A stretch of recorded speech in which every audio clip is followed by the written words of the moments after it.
On the night of October 14, 2019, Sergeant Marcus Webb sat in complete darkness inside a small cabin in the Daniel Boone National Forest in eastern Kentucky.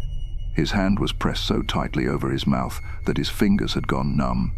Outside, something was circling the cabin, something that walked on two legs. Something that had just ripped his best friend apart 30 yards from where he was hiding. Marcus had survived 2 tours in Afghanistan. He'd been in firefights. He'd seen things that gave him nightmares for years. But nothing, absolutely nothing, had prepared him for what he encountered that night in the Appalachian wilderness. And what makes this story even more disturbing is that Marcus wasn't alone when it happened. There were 4 of them. 4 highly trained U.S. Army Rangers on what was supposed to be a simple weekend hunting trip. By sunrise, only one of them would make it out alive. Marcus Webb, Tyler Chen, Devon Price, and James Jimmy Kavanagh had known each other for 6 years. They'd met during Ranger training at Fort Benning, Georgia, and had been through deployments together in both Iraq and Afghanistan. They were brothers in every sense, except blood. In early October 2019, the 4 of them decided they needed to get away from base life for a few days. They'd just returned from a deployment 3 months earlier, and the transition back to civilian rhythm was wearing on all of them. Devon, who'd grown up in rural Tennessee, suggested they go hunting in the Appalachian Mountains. He knew a remote area in the Daniel Boone National Forest where his uncle owned a small hunting cabin. Perfect for getting off-grid, away from everything. They loaded up Devon's truck with gear, rifles, plenty of food and beer, and made the drive from Fort Campbell, Kentucky into the mountains. The cabin was about as remote as it gets, 40 minutes down a winding dirt road, then another mile hike through dense forest. No cell service, no neighbors for miles, just wilderness. They arrived on October 11th in the early afternoon. The cabin was small but functional.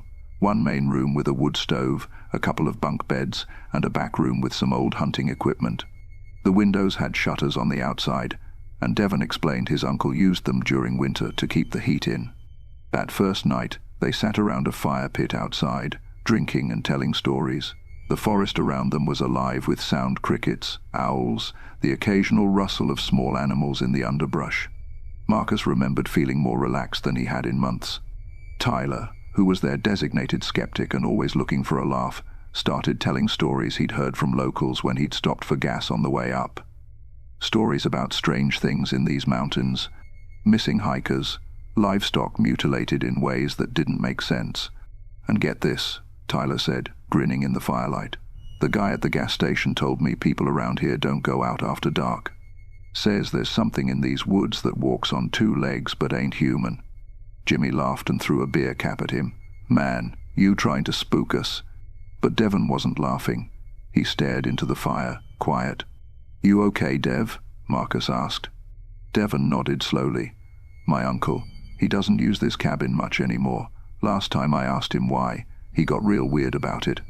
Said something about the woods being different than they used to be. An uncomfortable silence settled over the group. Then Tyler broke it by howling like a wolf, and they all laughed. The tension dissolved. They stayed up another hour before heading inside to sleep. The next 2 days were perfect. They hiked, hunted deer, though none of them got anything, and enjoyed being disconnected from the world. But on the evening of October 13th, something changed. They'd spent the day hiking a ridgeline about 2 miles from the cabin. As the sun started setting, they began heading back. That's when Jimmy stopped suddenly. You guys hear that? He whispered. They all froze, listening. At first, Marcus didn't hear anything unusual. Then it came a sound that made the hair on the back of his neck stand up. It was a howl, but not like any wolf or coyote Marcus had ever heard. It was deeper, more guttural, and it had an almost human quality to it, like someone screaming while trying to howl. The sound echoed through the valley, seeming to come from everywhere at once. Mountain lion, Tyler suggested, but his voice was uncertain. That wasn't a mountain lion, Devon said quietly. His face had gone pale. They picked up their pace, heading back to the cabin. Nobody said it out loud, but they were all thinking the same thing. They wanted to get inside before dark. The playful mood from the night before was gone. As they got closer to the cabin, Marcus noticed something that made his stomach drop. The deer carcass they'd hung from a tree near the cabin, a small doe that Jimmy had shot that morning, was gone. Not just gone, but the rope had been snapped. This wasn't cut. It was torn apart, and the tree branch it had been hanging from, which was about 8 feet off the ground, had claw marks gouged deep into the bark. "Bear?" Marcus said. But even as he said it, he knew it didn't look right. Devon walked closer to examine the marks, then backed away quickly. "Those aren't bear claws. They're too long. And look," he pointed at the ground beneath the tree. "Those are footprints." They all gathered around to look. In the soft dirt were prints that made absolutely no sense. They were vaguely canine but massive, at least 14 inches long. And they showed evidence of both a paw pad and what looked like toes. Humanoid toes. "What the hell is that?" Jimmy breathed. They followed the tracks with their eyes. They led away from the cabin into the darkening forest. But before they disappeared into the tree line, they changed. The prints went from 4-legged to 2-legged. Whatever made these tracks had been walking upright. "We're going inside," Devon said firmly. "Right now." Nobody argued. Once inside the cabin, they locked the door and closed all the shutters. Devon got a fire going in the wood stove. They tried to act normal, but the atmosphere was tense. Marcus kept his rifle close, as did the others. "We're being paranoid," Tyler said, but he was cleaning his pistol as he said it. "It's probably just a bear. They can walk on 2 legs sometimes. You ever seen a bear with humanoid footprints?" Devon shot back. Around 10 p.m., they heard it again. That same howl, but much closer this time, maybe 100 yards from the cabin. It was answered by another howl from a different direction, then another. They were surrounded. Marcus felt his combat instincts kick in. He'd been in ambushes before, but this felt different. In Afghanistan, he knew what he was up against. Here, he had no idea. "Kill the lights," Devon ordered. Jimmy extinguished the lanterns. The only light came from the faint glow of the wood stove. They positioned themselves at different windows, peering through the slats in the shutters. For 20 minutes, nothing happened. Then Marcus saw it. A shape emerged from the tree line about 50 feet from the cabin. At first, he thought it was a bear standing on its hind legs. But as his eyes adjusted, he realized it was too tall, too narrow at the waist. It had to be over 7 feet tall. Its body was covered in dark, shaggy fur, but its limbs were too long, too angular to be a bear. The head was wrong too, more wolf-like, with a pronounced snout and pointed ears. But the worst part was how it moved. It didn't lumber like a bear. It walked upright with purpose, with intelligence. It was scanning the cabin, and Marcus could have sworn he saw its eyes reflect the moonlight, not the typical eye shine of an animal, but a deeper, amber glow. "Do you see that?" Marcus whispered. "Yeah," Devon answered from another window. "There's 2 more on the other side." Marcus's blood ran cold. They were being hunted. The creature closest to Marcus's window tilted its head, then opened its mouth. Even from inside the cabin, Marcus could see the teeth, too many teeth, long and white in the moonlight.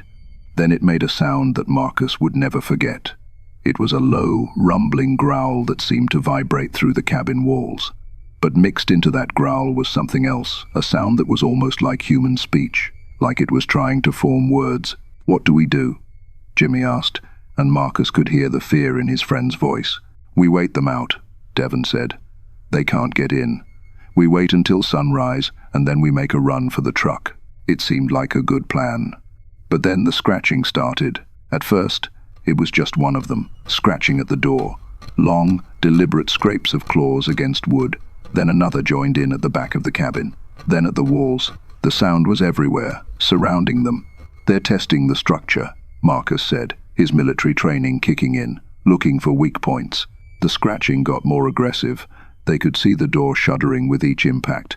Then, without warning, something heavy slammed into the side of the cabin hard enough to knock supplies off a shelf. Then again.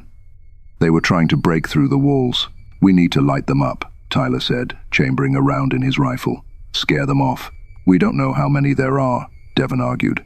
"We start shooting, we might just piss them off." Another impact, this time against the door. The frame cracked. "We might not have a choice," Marcus said. Devon made the decision. "Okay. On 3, we open the shutters and light up anything that moves. Aim for center mass." "Ready?" They positioned themselves at the windows. Marcus's heart was pounding so hard he could hear it in his ears. 1, 2, 3. They threw open the shutters and opened fire. The night erupted in muzzle flashes and the thunderous sound of rifle fire. Marcus saw the creature nearest his window take 2 rounds to the chest. It stumbled back, letting out a shriek that was distinctly human in its pain, then disappeared into the darkness. They kept firing until Devon yelled, "Cease fire." The silence that followed was deafening. Marcus's ears were ringing. Cordite smoke filled the cabin. "Did we get them?" Jimmy asked. Marcus scanned the tree line with his flashlight. Nothing. No bodies. No blood. Just darkness. "Where'd they go?" Tyler whispered. Then they heard something that made their blood run cold. From the forest came a sound. It was laughter. Deep, guttural, almost choking laughter. But it was definitely laughter. "What the f—" Jimmy started to say, but he was cut off by a new sound. Footsteps on the roof. They all looked up. Something was walking across the roof of the cabin, back and forth, making the old boards creak and groan. "How did it get up there?" Tyler breathed. The footsteps stopped. For a moment, there was silence. Then, with a sound of splintering wood, claws punched through the ceiling. They were long, black, and curved like scythes. The creature was trying to tear through the roof. "Shoot it!" Devon screamed. They opened fire at the ceiling, but the hand withdrew. They heard a heavy thud as something jumped off the roof. Then nothing. The forest went completely silent. They waited, barely breathing, for 5 minutes, 10 minutes, 15. "Are they gone?" Jimmy whispered. "Maybe," Marcus said, but he didn't believe it. Devon looked at his watch. "It's 2 a.m. 4 more hours until sunrise. We just need to hold out." They reinforced the door with the bunk bed frames. Marcus used nails to secure the shutters from the inside. They took turns keeping watch, though nobody could have slept anyway. The next 2 hours passed in tense silence. Marcus was beginning to think maybe they'd scared the creatures off, when Jimmy, who was watching the back window, suddenly gasped. "Oh my God," he said. "Oh my God, Devon, you need to see this." They rushed to the back window. What they saw made Marcus's mind struggle to process what his eyes were showing him. There, about 30 yards from the cabin in a small clearing, stood 5 of the creatures. They were gathered in a circle. And in the center of that circle, they'd arranged the deer carcass, along with several other animals, rabbits, a fox, what looked like a wild pig. But it wasn't just the arrangement that was disturbing. They'd organized them in a specific pattern, almost ritualistic. As they watched, the creatures began to move. They were swaying back and forth, their movements synchronized, and they were making sounds, low, rhythmic sounds that had a cadence to them, like chanting. They're doing some kind of ceremony," Tyler said, his voice shaking. One of the creatures, the largest one, threw its head back and let out a long, mournful howl. The others joined in, creating a chorus that echoed through the valley. "This is wrong," Devon said. "This is all wrong. Animals don't do this. Animals don't organize. They don't make rituals." Marcus felt a primal terror settling into his bones. Whatever these things were, they weren't just animals. They were something else, something intelligent, something that was playing with them. The ceremony ended as abruptly as it began. The creatures dispersed into the forest. Once again, the soldiers were left in silence. "We can't wait until sunrise," Marcus said. "We need to leave now. Make a run for the truck." "Are you insane?" Tyler shot back. "We'd never make it. The truck is a mile away through the forest. That's exactly what they want us to do." Marcus knew Tyler was right, but every instinct was screaming at him to run. They decided to stick with the original plan, wait for sunrise, but none of them believed they'd all make it. At 4:30 a.m., with about an hour left until sunrise, the creatures came back. But this time, they weren't testing defenses. This time, they were coming in. The attack was coordinated and brutal. 3 of them hit the door at once. The frame, already damaged, gave way on the 3rd impact. The door didn't fly off its hinges because of the bunk bed frames blocking it, but it was pushed inward several inches, just enough for a long fur-covered arm to reach through the gap. The soldiers opened fire. The arm withdrew, but immediately the windows started taking hits. The shutters were being torn away from the outside. Marcus fired through his window, and saw one of the creatures take a round to the shoulder. It barely flinched. "They're not going down," Tyler screamed. "Why aren't they going down?" Marcus's mind was racing. In Afghanistan, you put 2 in the chest and 1 in the head, and the target went down. These things were taking multiple rounds and barely slowing. "Aim for the head," Marcus yelled. Jimmy lined up a shot through a gap in the shutters and fired. Marcus heard the distinctive thunk of a round finding its target, followed by an ear-splitting shriek. Through the window, he saw one of the creatures stumble backward, holding its face. Dark blood, almost black in the pre-dawn light, poured between its fingers.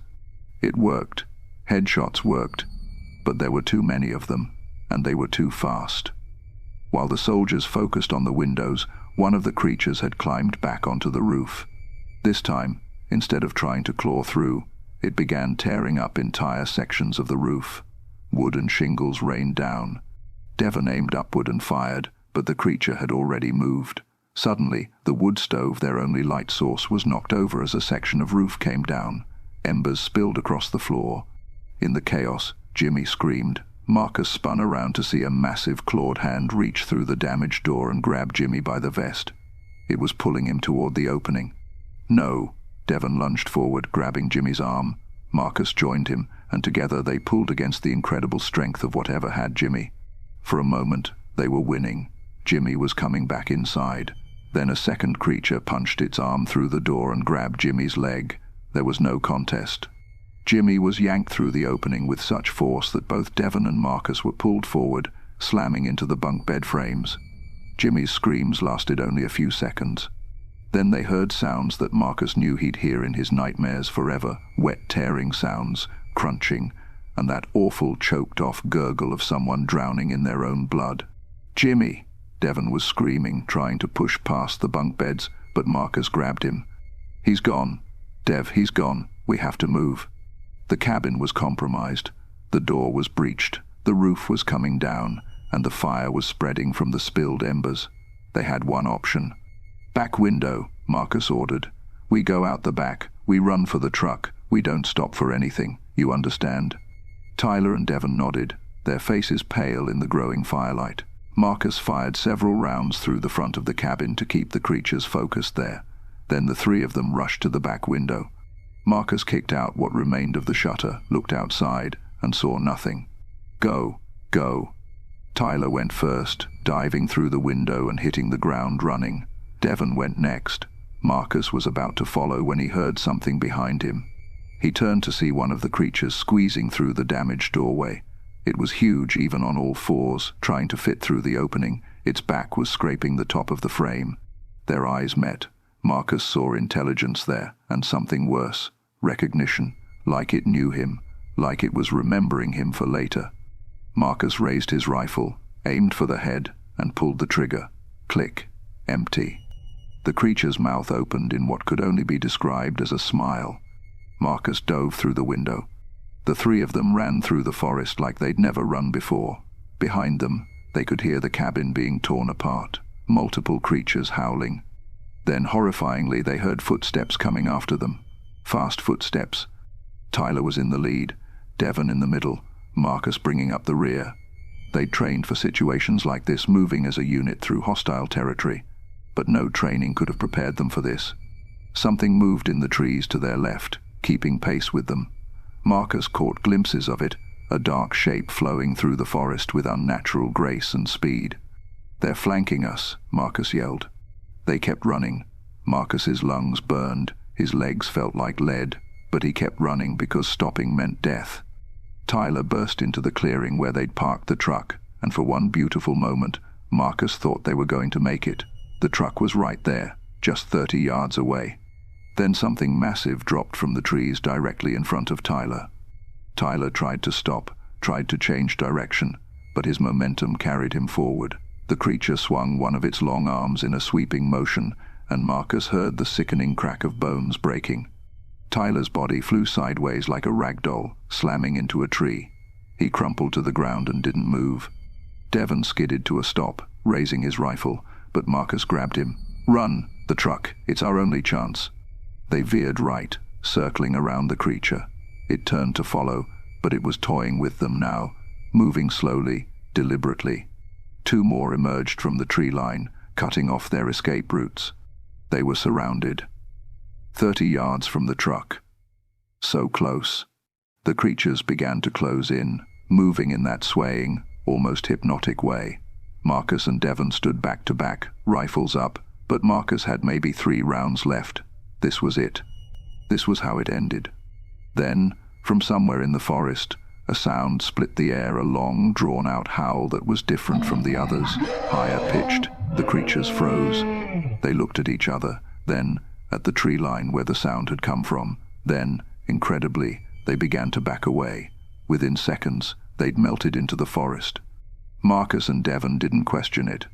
They sprinted for the truck. Devon's hands were shaking so badly he could barely get the keys in the ignition. Marcus kept his rifle trained on the tree line, expecting the creatures to come charging out at any second. The engine roared to life. Devon threw it in reverse, spun the truck around, and floored it down the dirt road. They didn't slow down until they hit paved highway 20 minutes later. Marcus went back to Tyler's position 3 hours later with a sheriff's deputy and 2 park rangers. They found Tyler's body, or what was left of it. The official report said it was a bear attack, though the deputy had pulled Marcus aside and quietly said he'd never seen a bear do anything like that. They never found Jimmy's body. The cabin had been burned to the ground. The official explanation was the wood stove got knocked over during the bear attack. Nothing remained but ash and charred timber. Marcus tried to tell the authorities what really happened, but they looked at him like he was crazy. Devon backed up his story, but without Jimmy's body or any physical evidence besides the tracks, which the rangers attributed to bears, the investigation was closed. Tyler's family was told he died in a hiking accident. Jimmy was listed as missing, presumed dead in a fire. Marcus and Devon were both given mandatory psychological evaluations. PTSD from their deployments, the therapist said. Shared traumatic delusions. They were put on medical leave. But Marcus knows what he saw. He knows what's in those mountains. And 3 months after that night, when Devon ate his gun in his apartment at Fort Campbell, Marcus knew why. Because Devon couldn't live with what they'd seen, couldn't live with the nightmares, couldn't live with the knowledge that there are things in this world that shouldn't exist. Marcus still has the nightmares. He still hears that howling, and on quiet nights, when he's alone, he remembers the last thing he saw before they reached the truck, a shape in the trees watching them. Just watching. And he could have sworn it waved. The official records say that Sergeant Marcus Webb was medically discharged from the Army in March 2020 due to PTSD. He lives somewhere in the Pacific Northwest now, as far from Appalachia as he could get. But he keeps his rifle loaded, and he never, ever goes out after dark. Because Marcus Webb knows the truth. In the mountains of Appalachia, there's something that walks on 2 legs, something that hunts, something that thinks, and it's still out there, waiting. So that's going to do it. If you enjoyed today's story and you want to see more like it, please invite the like button to go hiking in the Appalachian wilderness and then abandon them after sunset. Also, please subscribe and turn on notifications so you don't miss any of my weekly uploads.